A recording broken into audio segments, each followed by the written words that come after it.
by the light of the sun, by the depth of the moon, by the flame of the wand, by the pentacle of earth, I call upon the guides of wisdom, the ancestors of the craft, and the holy guardian angel. Guide us now through the stations of the dove and serpent. Reveal what is hidden, that we may transform it into light. Hello, Gemini. Welcome to Dove and Serpent Tarot. My name is Paul. If Gemini is your sun, moon, or rising sign, this is your tarot card reading. Remember to hit the like button, leave a comment. Consider subscribing to the channel, especially if this reading resonates with you. These readings are totally free. If there is anything you would like me to pray over, or meditate upon, or send positive energy toward, please let me know. Now, this is a general reading, so try to be open and receptive to whatever may come through during our time together. I am merely the messenger, and I ask you to connect directly with each of these cards and use your own intuition to take you beyond the details that I provide. And remember, Gemini, that the most important part of any tarot reading is you. And we begin with a 3 of Swords. Now, this first position is the station, right? This is your sense of self, this is your current identity, the tone of your being right now. And the 3 of Swords is a card of sorrow, okay? And this is sometimes signaling an attachment to the past. Sometimes this is a card that is saying we've been reliving an event in our minds over and over again. That something keeps sort of happening, that we're either dwelling on something, ruminating on something. I feel like something happened in the past that we're still hurting from it. And every time we reconnect with it, every time we relive it, every time we reimagine it, we're re-injuring ourselves. Okay, this is something that maybe happened a long time ago, but it's still happening every time we think about it and experience it, those feelings come back. Okay? And sometimes this card shows up when Spirit says, hey, we need to we need to snap ourselves out of this pattern of thought, because it's hurting us. It's not helping us in any way, right? There is a tremendous strength that it takes for us to let go of something like this. This is an anchor. This is something that is weighing us down, right? This is something that we don't really share with other people. This is something that's kind of like, it's our station in life right now, right? This is kind of like who we are when no one's around. I think we sort of we're dealing with something very significant that happened to us. And it's something that we're having a difficult time letting go of, okay? We need some more cards around this one. We need context. Obviously, context is everything. We have an Ace of Pentacles. We have the Justice card. A Princess of Wands. We have the Death card. Very good. And I think the Death card really is, I mean, that's the key. This card is all about letting go. Okay. And we have an 8 of Wands in the future position. On the path of the Serpent, we have the Hanged Man. We have a 6 of Pentacles. We have a 10 of Wands. And we have the Magician. Look at that. The Magician is the being that has gone through a lot of this karmic work and has untangled a lot of these knots, has resolved a lot of these complexes, has cut away a lot of these anchors, and so is free. The Magician is free to create the universe, create themselves, and create the universe according to their will, right? So the three of Swords is what is preventing you now from manifesting your reality, from becoming who you want to become, and for creating your life the way you want to create it. This is the thing that's holding us back, whatever this is. It's something from the past that we're revisiting in our minds much too often. Okay? We're sort of reliving an experience, or we're dwelling on something, and it's, for all intents and purposes, it's happening again right now. This is a card of memory. Right, and it's kind of like saying every time we recreate this in our soul, it's like it's happening again, and so it's continuously injuring us. Okay. Now let's select the mystery card, bonus card, confirmation card. This is a random card, so-called, from the Smith-Waite Tarot. This is the Factor Infinite and unknown. We're going to set it down right over here with Dwight K. Schrute right on top. We're not going to look at that card until the very end. It will tie everything together, and it will give us the confirmation that we need at the end of the reading. If at any point during this program you feel like you might know what that card could be, put your prediction in the comments down below. Okay? Use your intuition. Now, as we look around the room, we see some good majors. 1, 2, 3, 4. Kind of got some four corners here. So I feel like there is a lot of spiritual energy around you. I feel like you have a whole team of spirit guides that are assisting you at this time. Okay? And we have fire, fire, fire. Interestingly, we don't have any water right now. Okay? And honestly, we only have a little bit of air. And then we have our earth and our earth cards, right? So it's mostly spiritual energy, fire, and earth. Yeah. And I think this is about us getting our fire back. This is us sort of getting back to manifesting whatever it is that we want in our life, who we want to be, where we want to be, and what we want to be doing. The magician has that power. Your destiny is to be the magician. Okay? We have a lack of water right now because I think that there's something that we keep reliving and it keeps hurting us, but we haven't yet processed it and had that cathartic, crying, kind of like opening the floodgates release experience. We haven't had closure. And it could be that what we need is a good cry, you know? Maybe the mystery card will be some water energy encouraging that. We don't have a lot of air energy either. We have the Three of Swords as our air energy because that's kind of what's going on is the reliving of the experience over and over and over again. But there might not be a conscious awareness that we've been doing that. Or maybe there's like, we're not consciously aware, we're not recognizing or acknowledging how this past event is still affecting us and holding us down, weighing us down like an anchor in the present. Okay. So, anyway, the next card is the battle. This is where your task or your quest is revealed. Your conflict, this is the challenge that's driving you forward. It's the Ace of Pentacles. Okay? This is taking the first step. This is planting the seed. This is beginning again. This is starting something. This is you're being given a ticket to go and do, you're being given the opportunity to, I think, get out of this sort of loop, this Three of Swords loop. Okay? And I think the way out is to recognize that this situation, this event, or this feeling, or whatever, this memory, has been weighing you down. And use the power of that death card, really, to sever that connection, to accept and release something. Okay, we do have the Hanged Man here, which is interesting. So it's not like we're going to forget about it. We're going to accept it and integrate it so that it does not follow us around and haunt us and drag us down, and weigh us down. Okay, so that's kind of like we have to free ourselves from that Three of Swords. It kind of looks like an anchor even, right? When you kind of look at it, kind of looks like an anchor. We free ourselves from that so we can move forward. So we feel free to take a step without that chain around our ankle holding us down. We're now able to move forward. So this is the kind of the battle, right? And if we ask, like, where am I being tested? We're being tested here. Are we, what do we need to do? Are we capable of moving past this thing? Are we capable of recognizing that, hey, this thing, this event, this sorrow, this breakup, this loss, whatever it is, however long ago, maybe it was just yesterday, maybe it was 10 years ago. Are we capable of still moving forward? Are we capable of getting back on the path and continuing on our trajectory? Are we capable of resuming our work of manifesting our best self and our best life? Okay, that's kind of the challenge. Okay, this is maybe a card that's saying we need to begin again.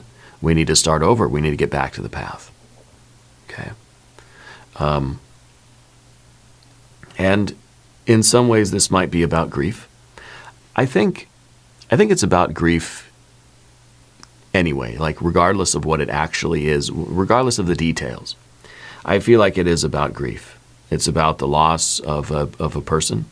Maybe someone close to you transitioned into spirit. Maybe it's a pet. Maybe it's the loss of a relationship. Maybe it's the loss of a job. Maybe it is, something else like that. But it's the process of grieving is sort of what you're going. It's a 3. And 3 is an odd number. It talks about a process rather than a state. Okay, so that's important too, because the question between these two cards is how are we processing this? And we're not in a state of grief, but we're grieving. We're in the process of grieving. It's an action. We're going through something. We're working through something. And so I think that's really an important distinction, that it's something that we're dealing with. And everybody grieves in their own way. Everybody has their own timetable. Nobody's telling you how to do it or how quickly to do it, right? But saying, that we have to understand that am I grieving in a way that's going to allow me to keep moving forward? Because that's the only thing that we can judge about our grief. And that's maybe the justice card, the sort of weighing of the options here. Is the way we're grieving helping us to move forward, or is it keeping us sort of anchored down to the past and in that despair, in that misery, in that pain? Okay, and that's the only thing that we can judge about our process of grieving. No one's going to tell you how to do it or how quickly to do it. The only judgment we can make is it helping you to move forward, or is it keeping you stuck in the past or chained down? That's the only judgment we can pass on the process of grieving. Okay, anyway, so that's kind of the test here. That's the litmus test for our process. Is it helping me to move forward? Is it eventually going to allow me to take another step, or is it something that's dragging me down? Okay. Now the next position is position 3. It's the soul, right? This is the hidden self, the unconscious, the deep seat of feelings and maybe secret longings for you. And it is the justice card, also called adjustment. It's a Libra energy. This is what's going on inside of you, right? This might be the fear. This might be the emotional landscape, right? And maybe this is a card of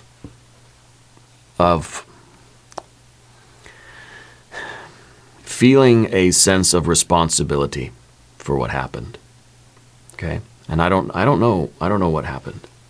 I'm not getting those details, but this card in this position could say that we almost feel guilty for something, that we feel like in some way it was our fault.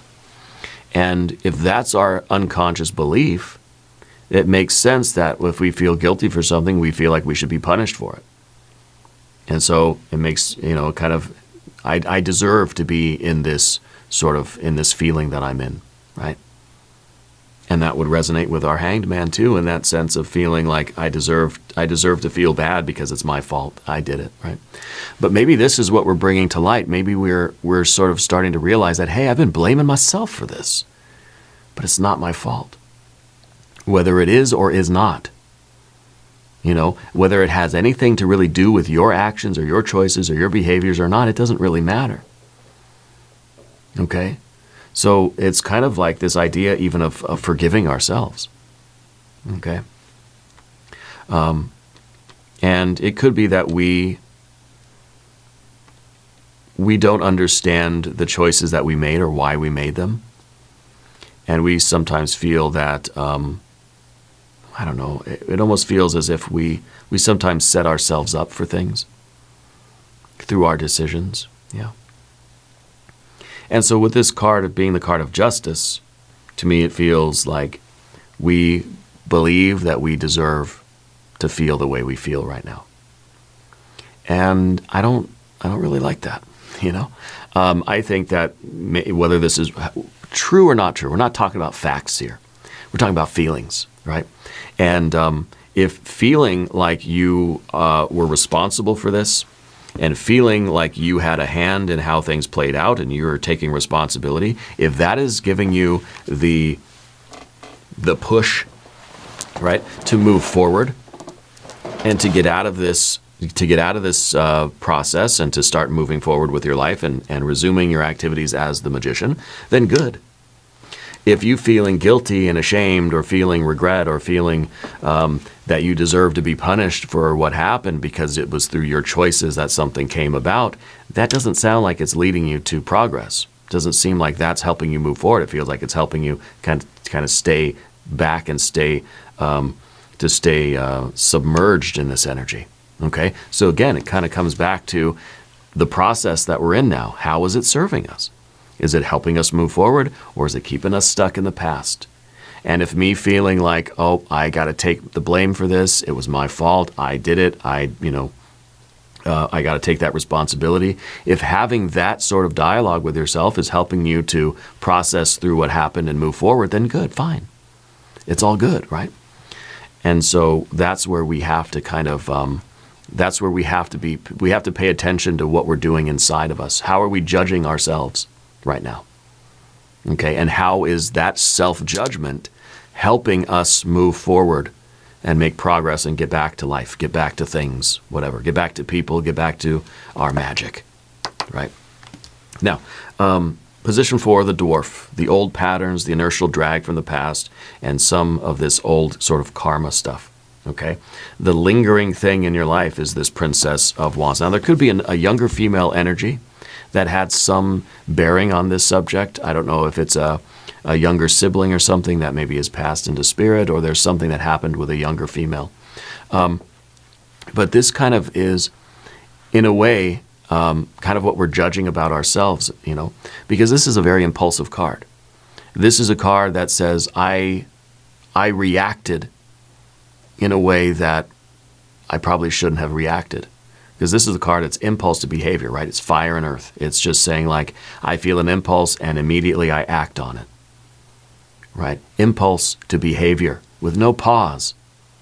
With no pause in between. So this is kind of a card that, and maybe this is what we are kind of feeling, or this is what we keep dwelling on, is I made a stupid, impulsive, reaction to something, and I shouldn't have done that. Maybe we said something we shouldn't have. Maybe we acted in a way that it was impulsive. I should have paused, and I should have thought about it, and I could have responded in a better way. So maybe this is about a fight you're having with somebody. Maybe this is about a breakup with a partner, or the beef we got with our friend. And it's just because I was just being impulsive. You see what I mean? And that sort of, now we're feeling guilty because, well, you know what? I acted impulsively. This is my fault, and look what happened, yeah? And maybe having that realization is good for us. It allows us to say, okay, I've acknowledged that, I can move on. But if we keep beating ourselves up over it, and we keep thinking about what happened and thinking about how, there was some sort of a stimulus, and I responded to it immediately without thinking, and bad things happened as a consequence, if I keep beating myself up over that, it's not helping me move forward, right? So at some point we have to finish processing what happened, and we have to sort of we have to forgive ourselves in a way, And so this is that old thing, the thing that with the behavior that we did, the reaction that we had, that we then have to face and release. And that kind of comes up here with the giant, position 5, the driving force, the impulse that's preparing us forward. Because this is the card that says, water goes under the bridge. We can't step in the same river twice. Let bygones be bygones, right? The past is in the past. What happens in Vegas stays in Vegas. I don't know. Shout out to Rich Lopp. This is the card of grieving and letting go. This is the card of facing something, processing it, and allowing it to flow under the bridge behind us. Because the death card is slow and steady progress over the course of time. It's always moving forward. And so this is, this is the sort of power within us. This is the virtue that we need to really embrace in order to grow. We have to accept what happened, and again, it's kind of grieve and release, forgive and forget. Maybe not forget, when we'll learn our lessons, but to put it behind us, to allow what happened to be back there. And it's always going to be part of us. It's always an experience that's going to be part of who you are, but it doesn't have to be an anchor. We can integrate it, and we can take it with us as a new experience, as a lesson learned, okay? And we can figure out how to transmute this event into power that'll help us move forward. It's kind of like, in a way, we're expressing a little bit of gratitude that this happened. Okay, hear me out. A little bit of gratitude that this happened because it taught me how I need to grow. It taught me which way to nudge the river. If we did something impulsive and it sort of led to a cascade of bad things, I learned something. Okay, and now I'll forever have in my mind to not to react in that sort of way in those situations and to give myself pause. Okay? And so that's a very productive and a very constructive way of looking at things. And I feel like that's why we've got the death card up top here. We have to understand, we have to assess the situation. We have to weigh the details, weigh the facts in a way, right? Weigh the feelings even. And then we have to let them go. We've got to face it and we've got to release it. Okay? So this is the way that we're creating the future. And we can either let this situation move the course of our life in a very bad direction, or we can take this for what it is and we can use it for positive forward progress.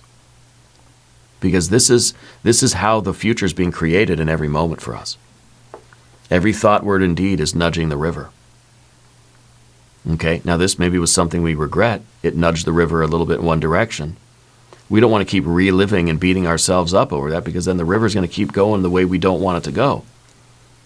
If we learn the lesson, we grieve, we release, we forgive, we move on, we sort of take it into us, we integrate it, and then we start making different choices because we've learned something now.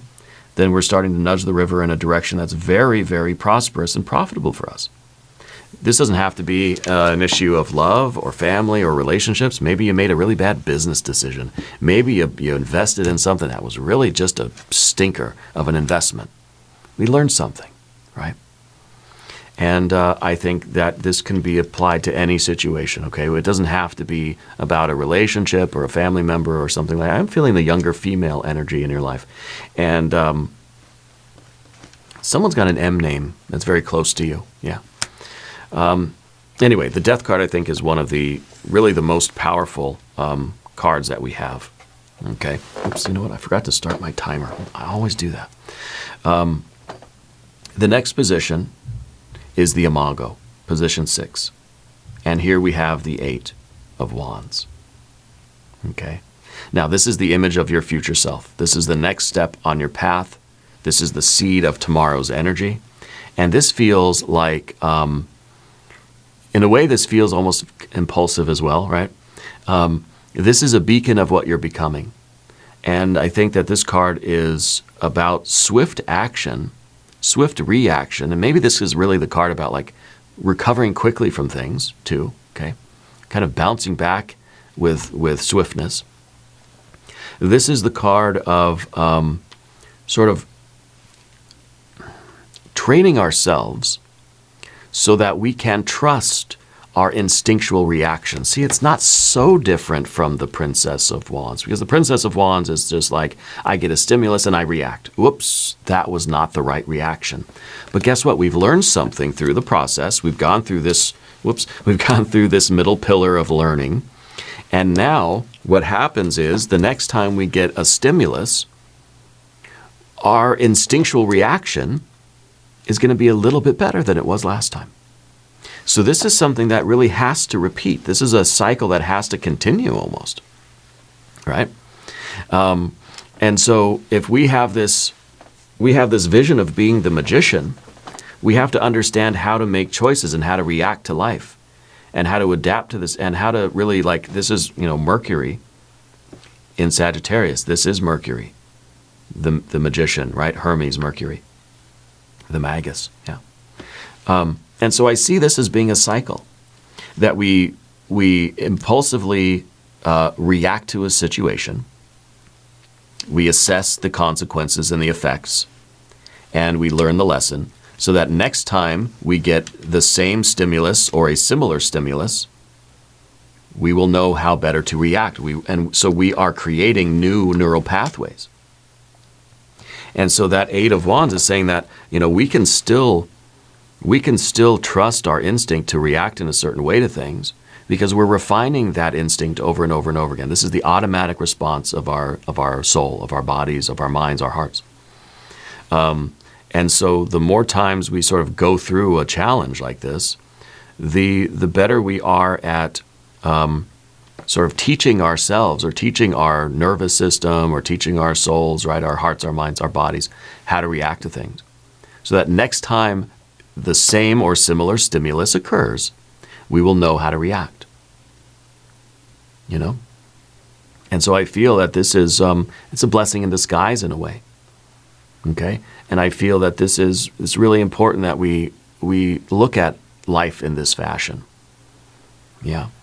Because there will come a point where, you know, in life, you're not going to have the luxury of sitting down and sort of, you know, thinking things through for however long, you know. That sometimes we're just going to have to trust that we know how to respond to things.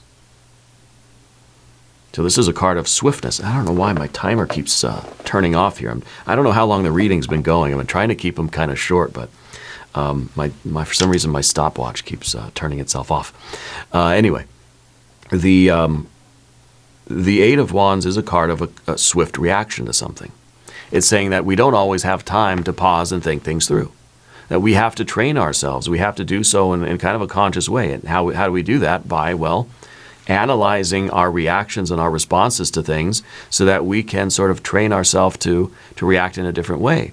And we continually put ourselves, you know, on the blacksmith's anvil so that we can encounter more of these challenges and we can refine and shape who we are so that we can trust that I know how to be in any situation. It doesn't matter the stimulus, I know how to respond to it. It's someone who's training martial arts to the point where they just, doesn't matter what kind of an attack is coming at them or what the opponent is doing, they know exactly the right move. It's like a muscle memory kind of thing. You know, I don't think it's not literally muscle memory. It's not memories in our muscles, but it's the neural pathways. It's those nerve connections. They know how to fire without us consciously getting involved. Okay, and so that's kind of where we see with the Eight of Wands. Now, position 7, the persona, your general energy is the Hanged Man. And if you haven't subscribed to the channel yet, please do. These readings are totally free. Okay. The Hanged Man is someone who, I think in this case, it's kind of like we're wearing the veil of mourning. We're wearing the grief. We're feeling that we're deserving the punishment and the suffering here. Okay, and I think that's fine. I think that's maybe a good way to train ourselves. We do something that hurts ourselves or others emotionally, or we make a bad business investment and then we're kind of suffering for it. We kind of got to feel the pain because that's teaching us something. Okay, we don't want to avoid that. And I think anybody who makes a mistake but avoids the punishment, they're not really learning from the mistake. And even if this is like I thought I could carry, 3 bottles of water at the same time, and I dropped one, and it spilled out all over the place. Okay, those big 5-gallon jugs. I tend to carry like 2 at a time. There was one time I tried to carry 3 at a time. Bad move. And one of them fell, broke, cracked open all over the carpet. This was at our old house. And I had to suffer for that. My punishment was I had to get the shop vac. I had to vacuum up the water. I had to soak it up with towels. I had to get the fan going. I had to open the doors. I had to, and it was a chore, So the punishment doesn't have to be I'm just kind of literally on the rack being tortured. No, but it has to be like I was responsible for something, and I had to sort of clean up the mess afterward, And I think that's fine. I think that's useful. It's a learning experience. This card is also about, that we are, we're allowing ourselves to feel the feelings. That it's okay if we're grieving something like the loss of a pet or a plant or a person or a relationship. We need to feel those feelings. We need to feel the whole range of feeling. Whatever's coming to you is okay. There's no right or wrong about the feelings. The only thing we're judging about this is if our process is eventually going to help us move forward, or if we're just punishing ourselves too much and it's dragging us down, and it's going to make our lives worse, and it's going to set us back, and it's going to, it's going to weigh us down and anchor us in this pain. So we have to ask, does this mask serve our higher purpose? Or is it time now to say, I'm done punishing myself for something, it's time to get back out there. It's time to do something different. It's time to move forward, it's time to move on. Only you can answer those questions. Okay. Now, the next card is position 8, the shadow. The hidden or the denied aspects of ourself. These are sometimes repressed energies or unacknowledged truths, right? This is the 6 of Pentacles. This card shows us where our fear and our power might intertwine. This is the card of everybody coming together, right?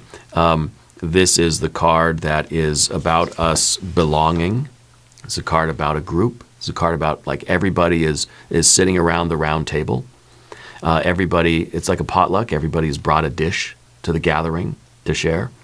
That everybody is accepted, everybody is welcomed, everybody is equal. There's the round table, right? There's no head of the table, so everybody's equal. It's like King Arthur and then the round table, every knight was equal.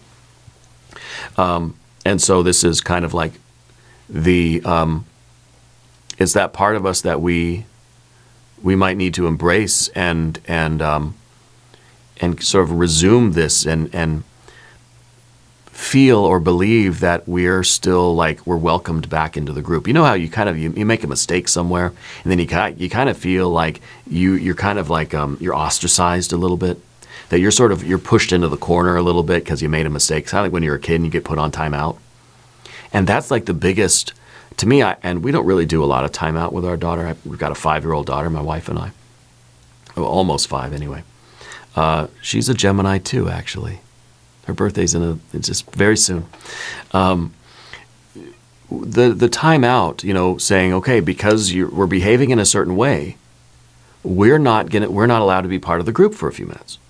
We're not allowed to be accepted into the social circle. And that's kind of the worst punishment instinctually.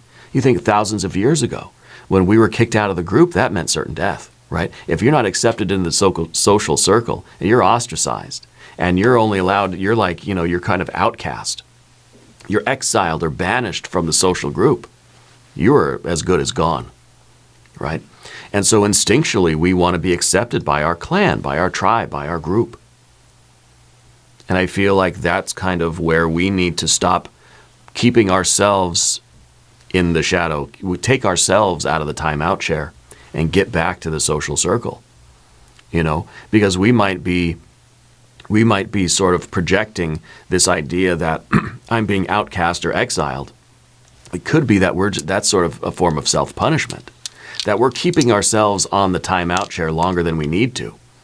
Long after sort of the world said, just let's get back to it. Come on back. Like, it's not a big deal. Let's just resume our flow. Let's work together again. Let's keep it going. And so I feel like this is us re-entering that group social activity life kind of thing, whether this is family, friends, or just the feeling of it. The feeling like I'm kind of allowed to be part of life again. I can take myself out of my punishment, off the timeout chair, and I can be part of the world. Okay? So I think this is very important. Because I think in a lot of ways we are, and again, it's kind of like when we make a mistake, we tend to kind of hide ourselves away. As adults, as a kid, not so much. Kid does something wrong and they're just like, it doesn't really matter. The parents would want to say, okay, get on the timeout chair or whatever, right? And then the kid's like, what, why? And it's like, well, because of your behavior or the consequences for what you did, and we need to kind of think about it for a while. And there's debate whether that's a good punishment for kids or not. I don't know. We don't really use it. We try to talk to our daughter and try to explain in her language how, we don't act that way, with our family or our friends or in public or whatever. And, I don't know, parenting is hard. But we as adults, we tend to do that automatically. And maybe it's just those of us that kind of experience that as kids, when we did something wrong as a kid and we were sort of shunned by our family for a few minutes or for the day or hopefully not too long.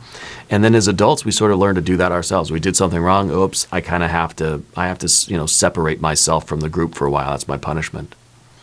But we have to know whether that is us punishing ourselves too much whether we're keeping ourselves, on that timeout chair, or whether it really is the rest of the world or the group that's saying, okay, you know what, you're not allowed here anymore. We don't want you around, right? Because I think we'll be surprised how often we do that to ourselves, and it's not the reality of the situation, right? Because this is the card of your environment. This is the card that says, you are, you're a valuable part of the group, valuable part of the world, whether this is your family, your work group, your neighborhood, your community, whether this is your town, your city, your state, your country, the earth itself, or the universe, whatever your group is, you belong here. So it's time to re-enter this, okay? Now the next card is position 9, the Spectre, the anxiety, the dread, the challenges that you fear the most. It's the 10 of Wands, it's oppression, okay? And this sort of is haunting our next step, and it's kind of like, what do we fear becoming? Why are we afraid of this 10 of Wands? This is sometimes an overexertion. This is perhaps a card that is, it feels like this is now us being permanently exiled and banished from life, And I think that's kind of our biggest fear is that, we've done something so sinister that we can never make amends for it or something, right? And the fear, this is a card of oppression. Yeah, this is a card of so much responsibility that we feel like we can't move. And I feel that, I kind of feel like this is part of that weight on our shoulders, that we feel all the responsibility for this. And therefore, if this is 100% my fault, I'm going to 100% have to suffer for it. It's like you get into an automobile crash or something, right? And your insurance company says, okay, it's 50-50, or it's 75-25, or 80-20, or whatever.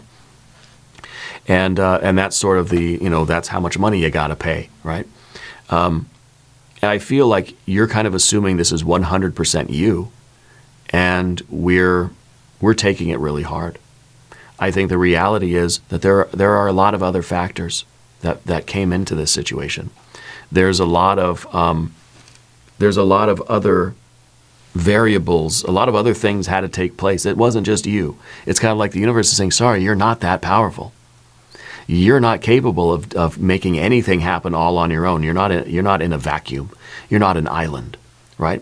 So you don't get to take all the responsibility for anything. So it's kind of like saying, hey, we all had a hand in what happened. It's everybody's kind of deal here. The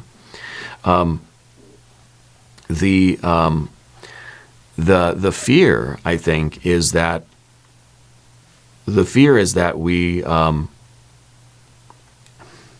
we've done something so wrong that we can't come back from it. But that's not the reality.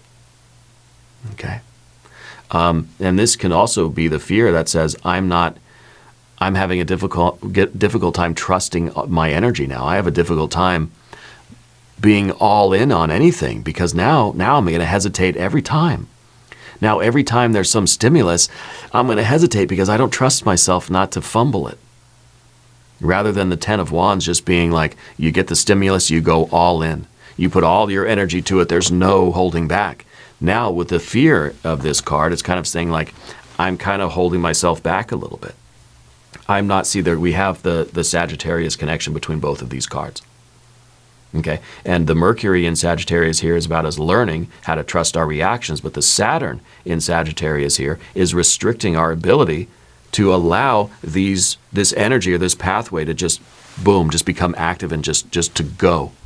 It's the circuit that just says everything in me is going. Because then what we have is part of us says go, but the other part is saying don't go. And so we're kind of like wrestling with ourselves and we end up not moving at all. So that really could be that we're afraid to do anything now because we don't want to do the wrong thing. Yeah. The next card, of course, is your destiny. The culmination, the fruit of your labors, the realized self. Through all of this, you're becoming the magician. And this shows that with every choice you make, you're weaving your path forward. Okay? So we have to accept this. The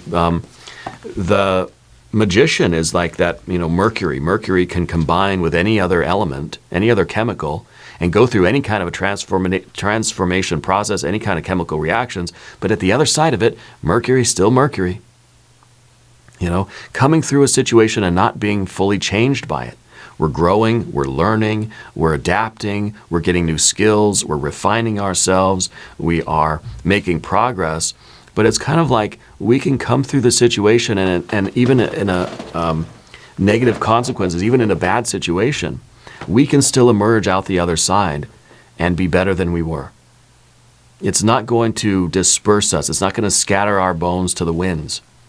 We're going to come out of this whole, more whole than we were. This is not a situation that's taking parts away from you. This is something that's adding more parts to you. Now, anytime we're going through a grieving process, we feel as if some part of us has been taken away. Okay, but if we realize that this is an experience that I can gain from, that I'm learning something from, or even if it's like we lost a loved one, okay, or they transitioned into spirit. They're never really lost. We didn't lose somebody. But someone transitioned into spirit, we may feel like there's a piece of us that's missing, right? But that's our perception, because we feel like that person isn't physically there anymore. But in terms of our circuits, our soul, our aura, that person is still there, perhaps even more there than ever before. Because now we don't need their physical presence in order to communicate with them, because now they're just a part of us. And their energy is here. Wherever we might be located, we can experience that person. Okay? So it's really a matter of perception, but I feel like going forward, we're realizing that we have the power to refine ourselves, to grow, to make progress.